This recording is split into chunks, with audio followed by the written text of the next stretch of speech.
ay nanawagan para sa mas mahigpit na pagbibigay ng official Philippine document sa mga dayuhan. Umaabante sa balita si Abante reporter Ryan Reloban. Abante Radyo Balita sa tanghali.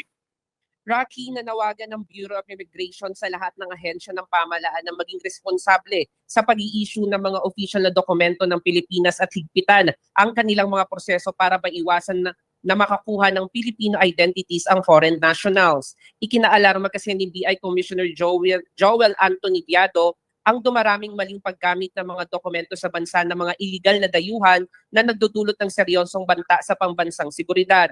Anya posibleng nagkukubli lamang ang mga dayuhang ito sa mga lugar sa bansa at gumagawa ng mga iligal na aktibidad sa pamamagitan ng paggamit ng pagkakakilanlan ng ibang tao. Dagdag pa ni Viado, dapat muling suriin ang mga patakaran sa pag-i-issue ng mga dokumento ng Pilipinas upang maiwasang mangyari muli ito.